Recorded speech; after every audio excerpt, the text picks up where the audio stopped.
Salut à tous, j'espère que vous allez bien. Aujourd'hui on se retrouve pour une nouvelle vidéo. Donc on est chez Marc et il va nous présenter son Airstream 345. Donc je te laisse la parole pour nous en parler.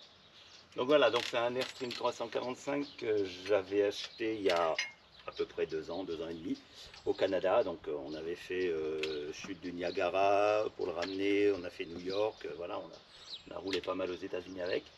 Et que j'avais vendu il y a 1 an et demi à peu près. Et ce véhicule, en fait, les personnes qui me l'avaient acheté, le couple avec un enfant, ils vivaient dedans. Hein, c'était leur objectif de vivre pendant 1 an et demi, ils ont vécu dedans. Et après, ils ont voulu changer un peu de, on va dire, de vie.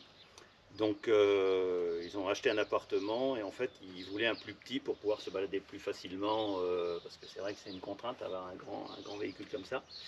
Donc pour y habiter c'est bien, mais pour voyager c'est un petit peu plus compliqué, on va dire.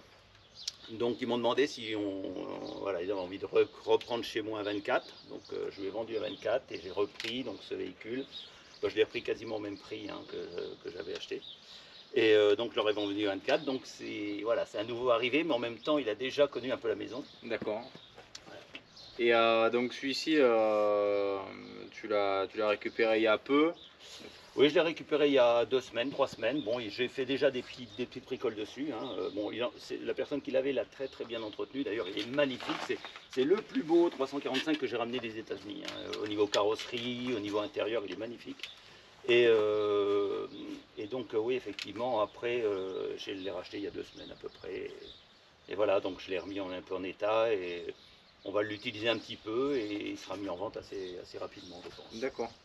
Et ça c'est un véhicule donc poids lourd, on rappelle, poids lourd de collection. Oui, il fait 7 tonnes de mémoire, il doit faire dans les 7 tonnes, 6 tonnes et demie, 7 tonnes. Bon, il a le son PTRA, il est en 9 places assises. Il est nickel. Hein. Alors, c'est un LE, hein, donc finition LE, comme on voit. D'abord, on verra dans la vidéo certainement en présentation. En fait, il a les stores sur toutes les fenêtres. Il a le mixeur, le blender. Il a les vérins stabilisateurs, les jantes Alcora qui sont superbes d'ailleurs, toutes polies. Ça, c'est le propriétaire, l'ancien propriétaire qui les a fait. Et donc voilà, il y a encore des petites bricoles à faire, mais c'est vraiment un très beau véhicule. Franchement. Et donc celui-ci, peut-être que d'ici à ce que tu prépares ton terrain pour les chambres d'hôtes oui, camping-car. S'il n'est pas vendu, oui, il sera peut-être en location dans le terrain. Oui. D'accord. Ouais, il sera peut-être en location. Bon. Alors c'est un véhicule qui est fait pour 6 personnes. Hein. Il a le grand lit à l'arrière. Il a le coin repas qui se transforme en lit et le canapé qui se transforme en lit. Donc c'est fait pour 6. Après, bon, on est à l'aise quand on est 2, 3, voilà. Oui, c'est ça. Hein. Bon, après, avec les capacités d'eau, il n'y a pas de problème. Il y a de l'autonomie, hein, on va dire. Et donc après, bon, vous allez voir, on vous a fait une petite partie vidéo embarquée où Marc a conduit la première partie. Après, j'ai pris le volant. Donc Ouais. vous aurez aussi les sensations au volant de l'Airstream. Ça, c'est plutôt sympa. D'habitude, on ne le fait pas à chaque fois. Là, celui-ci, on a pris le temps de quand même l'essayer vraiment sur la route. Donc vous verrez par la suite de la vidéo l'essai routier de cet Airstream. Ouais, surtout que c'est un véhicule, le moteur est nickel. C'est un véhicule que complètement d'origine. Hein. Il n'a jamais été modifié, jamais été touché ni au niveau moteur. Le moteur tourne très bien. Il ne consomme pas d'huile. En plus, il a la configuration vraiment, ce que j'adore. Il a énormément de rangements. Je ne sais pas si tu as vu, Ouais. il y a énormément de rangements dans la cuisine, beaucoup dans la chambre. Il y a des cachettes partout. Il y a même un coffre-fort celui-là. Hein. Donc c'est vraiment un super véhicule. Pour vivre dedans. C'est ça. Voilà, pour vivre dedans. Et ouais, la particularité de ces générations-là, c'est qu'ils, bon, évidemment, ils sont tous full aluminium cette génération. Voilà. Celui-ci, donc, un 3 essieux, donc c'est un peu plus rare que les autres. Voilà, c'est un 3 essieux, ça permet de supporter un peu le porte-à-faux et surtout le poids à l'arrière hein, au niveau de l'essieu. Et puis voilà, parce que sinon le porte-à-faux serait gigantesque. Hein. Et ça lui donne un petit effet wow, un petit côté encore plus américain que les standards à 12 essieux. Oui. En plus, bon, c'est indépendant, les essieux sont indépendants, donc c'est très confort. En plus, comme on le voit, la carrosserie, au niveau carrosserie, il a son vernis d'origine. Hein, on voit bien toute la partie carrosserie est vraiment complètement d'origine, il a son vernis d'origine, ça c'est très rare. Souvent les vernis au bout de 30 ans ou 40 ans, Ça saute. Ils sautent. Celui-là de mémoire il doit de 85 ou 87, je ne sais plus exactement, je ne me rappelle plus, je regarde la carte grise. Mais voilà, donc il est matriculé français, hein, on précise aussi. Hein. Carte grise à jour, etc. Ouais, ouais. 100% en règle. Voilà. Bon, bah, de toute façon, vous allez passer à l'essai routier pour la suite de la vidéo. Que dire de ce désir? Il y a un voyant qui s'allume, c'est l'essence. 345. Hein. Un des plus grands. Voilà. 10 mètres 50. Regarde dans la montée, regarde. Ah, regarde. On est encore dans le jaune. On n'est pas dans le rouge. Regarde, rien qu'avec le couple. Ça fait quand même 7 tonnes aidées là. Hein. Donc ceux-là, avec le 350, c'est les plus gros en tout aluminium. Voilà, ouais, c'est le 300. Il y a le 370 aussi, juste au-dessus. Donc ça, c'est, on va dire, le troisième plus grand. Voilà, il y a le 345, donc celui-ci, il y a le 350 et le 370 qui est au-dessus. Donc il n'y en a que 2 au-dessus de lui. Après, c'est le... Voilà. Mais par contre, celui-là, c'est un finition aileux. Il n'est pas marqué dessus, mais c'est un finition aileux parce qu'en fait, il a les stores sur toutes les fenêtres. Ouais. Donc ça, c'est déjà une option qui était très très chère. Ouais. Il a le mixeur, il a le blender, il a les 2 clims, il a les 2 chauffages, les sièges électriques. Bon, après, la caméra de recul, celle-ci fonctionne exceptionnellement. Souvent, au bout de 30 ans, hein, voire 40 ans, les caméras de recul ne fonctionnent plus. Là, celle-ci, elle fonctionne encore. Bon, noir et blanc, hein, bien sûr. Hein. Oui, là c'est d'époque. Hein. Voilà. Et tu vois, il est très confortable comme véhicule. Hein.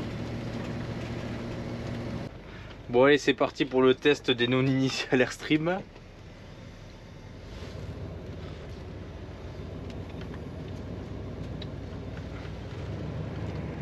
Bon, faut savoir que j'ai quand même le permis poids lourd, hein, puisque celui-ci il le faut.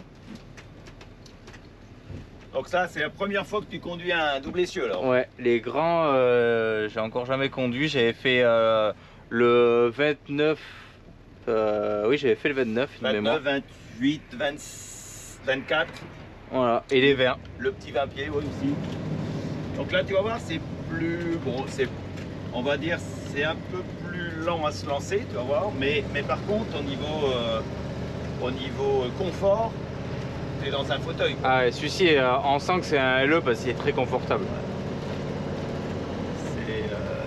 C'est tout confort. Là tu es dans un gros siège bien enveloppant, des petits accoudoirs. C'est comme si tu étais dans le salon et puis tu regardais un peu les plus loin. Tu vas tout droit. Ouais. Et donc voilà, c'est comme si tu étais dans ton salon et que tu vois le paysage qui défile. Et ce qui est très agréable sur les Airstream, de toute façon, c'est le gros panorama qu'on a tout de suite en tant que conducteur et passager. Ouais. La douceur, parce que bon, la direction assistée, forcément, c'est très doux. Tu vois, les freins, c'est correct quand même, hein, ah, pour oui. Un véhicule de 7 tonnes. Bah après, comme tous les véhicules poids lourds, il faut quand même anticiper. On n'arrive pas sur un rond-point comme avec un VL. Hein. Ça, faut pas oublier. Hein. Et puis, il faut jamais partir pressé avec un camping-car. Jamais. Ah bah, c'est la philosophie. Voilà. Hein. Puisqu'il y a aussi, il y a le big block qui ronronne juste en dessous. Ouais. Et là, il y a une ligne d'échappement qui a été mise où il n'y a qu'un échappement de l'autre côté. D'accord, voilà. Oui, D'habitude, il y a 2 échappements de chaque côté. Celui-là, il n'y a qu'un échappement. Donc tout est dans le même. Donc c'est pour ça qu'il est peut-être un petit poil silencieux, plus silencieux que les autres encore. Et bon, un petit rappel pour ceux qui ont pas vu les autres. Donc 7 litres 4 big block, on est sur 450 chevaux américains, hein, ouais, précise. 400 celui-là vu que c'est l'ancienne génération. Ah d'accord. Mais voilà, américain, tu précises. Voilà. C'est bien. Donc en gros, en européen, ça fait un peu moins puissant. Enfin, les chevaux américains sont moins puissants que les chevaux européens, donc ça vous donne une idée. Donc là, on est quasiment dans l'un des plus confortables. Hein. C'est vraiment, tu vois, et puis là, tout de suite, quoi. Tu as le salon, salle à manger, cuisine, salle de bain et la grande chambre derrière. À peu près à droite, oui. Ouais. Donc là, c'est vraiment, tu as la maison qui te suit, quoi. Hein, et puis il a une grosse autonomie, et l'avantage des Airstream, c'est qu'il y a toujours le groupe électrogène, voilà, c'est vraiment super bien. Ouais, puis là, le groupe, il doit avoir, il doit pas avoir grand-chose. Hein, il n'a pas été... tu sais, les Américains utilisent très peu les groupes électrogènes. Hein. Ils vont souvent au camping et puis ils se branchent. Hein, donc, ouais.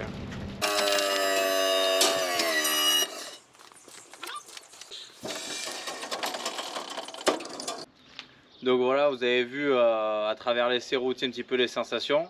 Toi, Marc, tu as quand même pu rouler beaucoup plus que nous dans la vidéo en Europe. Ouais, nous, déjà, on avait roulé aux États-Unis. C'est vrai que c'est facile parce que les routes sont beaucoup plus grandes. En Europe, ce genre de véhicule, tout le monde s'imagine, ouais, c'est compliqué et tout ça. Non, nous, on a fait toute l'Europe. On a été, d'ailleurs, avec celui-ci, on avait été à Barcelone. On avait d'ailleurs eu un accrochage à Barcelone avec ce véhicule-là. Mais ça roule très bien, même en Europe. Hein. Après, bien sûr, il ne faut pas prendre les petites routes de campagne. Il faut essayer de prendre des grands axes départementaux. Voilà. Ouais, des grosses départementales, voilà. ça passe. Hein. Donc voilà. Mais c'est un véhicule, on peut vivre dedans, on peut se balader, voilà. C'est fait pour. Hein. Donc voilà. Donc là, dans tes prochains projets, donc, il y aura entre parenthèses des chambres d'hôtes dans le camping-car sur ton terrain. Oui. Et prochainement, il y a un 28 qui arrive. Voilà, il y a un 28. Bon, qui a pris du retard. Voilà, qui a pris du retard. Hein, voilà, mais oui, il y a un 28, un Argosy 28 qui arrive normalement. J'espère. Pour cet été, il sera là. Ah oui, cet été, normalement, oui. Si. Pour vous donner une idée, ça sera ça. Voilà. Et puis après, il ne reste plus qu'à vous abonner pour voir la suite des aventures. Voilà. Et bientôt, il y a le Grand Prix de Pau. Donc surtout, ça, il faudra bien aller regarder. On va faire énormément de vidéos embarquées. Donc je vous dis à plus tard tout le monde. Ciao, ciao.